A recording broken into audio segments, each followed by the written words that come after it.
It's late. The house has finally gone quiet. You're lying in bed, staring at the ceiling or maybe at your phone. One more scroll, one more distraction before you let the day go. But underneath that scrolling, something else is happening. Your mind is still running, replaying a conversation that didn't go the way you wanted, rehearsing tomorrow's to-do list, wondering quietly if you're doing any of this life right. You tell yourself you're just tired, but it's more than that, isn't it? There's a strange kind of loneliness that shows up right before sleep, a moment when the noise of the day fades and all that's left is you, alone with your own thoughts. Most of us rush past this moment. We numb it with a screen, or we let exhaustion pull us under before we've had the chance to actually feel it. But what if that exact moment, the one you're trying to escape, is actually the most important few minutes of your entire day? Carl Jung, one of the most profound minds in the history of psychology, believed exactly that. He spent his life studying what happens beneath the surface of the conscious mind, and he came to a quiet, radical conclusion. The state right before sleep isn't empty, it's a doorway, and what you do with it can quietly reshape the direction of your entire life. Not through effort, not through forcing positivity, but through something far simpler and far more overlooked. If you've ever felt like you're doing everything right and still feel stuck, if you've ever lain awake wondering why nothing seems to change no matter how hard you try, this video is for you. Because by the end of it, you'll know exactly what Jung believed you should do in this exact moment tonight, and why skipping it night after night might be quietly keeping you exactly where you are. So stay with me, because what you're about to learn isn't complicated. It's just something almost no one ever taught us to notice. It felt personal a moment ago, didn't it? That quiet ache before sleep, the racing thoughts, the sense that something in you is waiting to be noticed. Now here's the strange part. A psychologist who lived over a century ago understood that feeling better than most people do today. His name was Carl Jung, and unlike most of his peers, he wasn't interested in fixing people from the outside in. He was obsessed with what lived underneath, the parts of ourselves we don't show, don't examine, sometimes don't even know exist. Think of the mind like an iceberg. What we call consciousness, our thoughts, our decisions, the version of ourselves we present to the world, that's just the tip floating above the waterline. But beneath it lies something enormous, vast, dark, mostly unseen. Jung called this the unconscious, and within it he believed lived what he named the shadow self, the fears, wounds, desires, and truths we've spent years learning to ignore. Most of us live our entire lives managing that small, visible tip. We polish it, we perform with it, we try to control it through willpower, pushing harder, thinking positive, forcing change. And yet, so often, nothing really shifts, not deeply, not for long. Jung believed that's because real transformation was never happening at the surface to begin with. It happens below, in the unconscious, in the part of you that doesn't respond to force, only to honesty. And here's where it comes back to that quiet moment before sleep. Jung noticed something profound. In the seconds right before we drift off, the boundary between our conscious mind and our unconscious mind grows thin. It softens. The mental walls we build all day, the ones that keep us busy, distracted, performing, begin to lower. This is the doorway, not a metaphor for something mystical or complicated, just a simple biological and psychological truth. What enters your mind in this fragile, quiet window doesn't just fade away, it sinks, it settles into the deeper layers of who you are, and it works on you while you sleep, whether you're aware of it or not. Which raises a quiet, uncomfortable question. If this moment shapes you so deeply, what have you been feeding it without even realizing it? That's the question we're headed next. That's the theory. Now let's talk about what it actually feels like when you don't do this.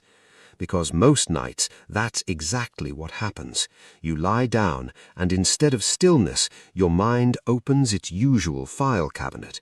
The argument you should have handled differently, the message you're still waiting on, the bills, the deadlines, the comparison that crept in while scrolling someone else's highlight reel. Or maybe it's quieter than that, just a dull, low-grade worry, a sense that you're behind, that everyone else has somehow figured out something you haven't. And so, without ever choosing to, you fall asleep inside that feeling, fear, lack, restlessness. And remember what we just said, whatever fills that fragile window before sleep doesn't just disappear, it sinks, it settles, it becomes the soil your subconscious mind quietly tends all night long while you're unaware. Here's the metaphor worth sitting with. Imagine a gardener who every evening scatters a handful of weed seeds across her soil, not on purpose, just out of habit, because that's what was always within reach. Then every morning she's confused why nothing beautiful is growing, why the same tangled, thorny patterns keep showing up season after season. That's what happens when we let anxiety, scrolling, and regret be the last thing we plant each night. We're not lazy, we're not broken, we've simply never been shown what else to plant instead. And underneath all of it is a quieter ache, one that most people never say out loud. The feeling that life is happening somewhere just out of reach, that you're present for your days but not fully inside them, that years are passing quietly while you're busy managing stress instead of actually living. If that feeling sounds familiar, the sense of watching your own life from a slight distance, you're not imagining it, and you're not alone in it either. This isn't about blame. Jung himself didn't believe in shaming people for their unconscious patterns. He believed in gently making them conscious, because once you can see the pattern, you're no longer controlled by it in the same way. So the question isn't, what's wrong with you? The question is simpler and far more hopeful. What if, instead of weeds, you started planting something else? What if there was one small, honest practice, just moments before sleep, that could begin to change what grows in you over time? That's exactly where we're headed next. So what do we do with that ache?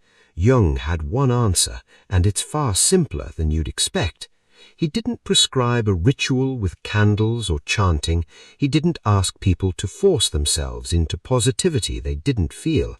What he practiced, by many accounts, was something almost embarrassingly simple.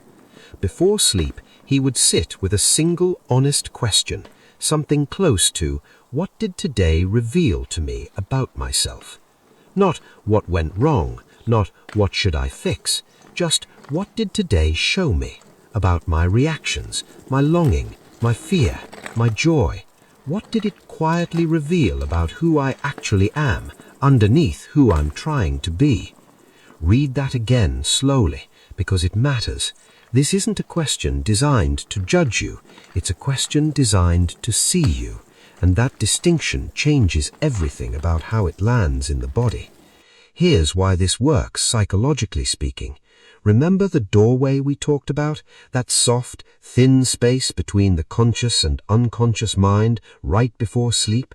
Whatever occupies your attention in that window becomes the last instruction your subconscious receives. If it's scrolling, comparison, or spiraling worry, that's the programming that continues quietly through the night. But if it's a single, honest, self-directed question, one asked with curiosity instead of criticism, something different happens. The subconscious doesn't get handed chaos, it gets handed a gentle assignment, and minds, even while we sleep, are remarkably good at working on assignments we give them. This isn't about finding the perfect answer in the moment. Often you won't have one. That's fine.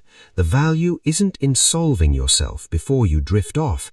It's in the asking, in interrupting the autopilot of scrolling or spiraling with one moment of real self-contact. So here's what I want to invite you to do, tonight if you're willing. Before you sleep, in the quiet, ask yourself gently, what did today reveal to me about myself? You can whisper it in your mind. You can say it out loud softly to the empty room. Or if you keep a journal, or even just the Notes app on your phone, you can write it down. One line is enough. Not a report, not an analysis, just an honest whisper to yourself in your own words. There's no wrong answer here. Maybe today revealed that you're more anxious about being liked than you realized. Maybe it revealed a flash of real joy you almost missed. Maybe it revealed nothing dramatic at all, just a quiet tiredness you haven't let yourself admit. Whatever comes up, let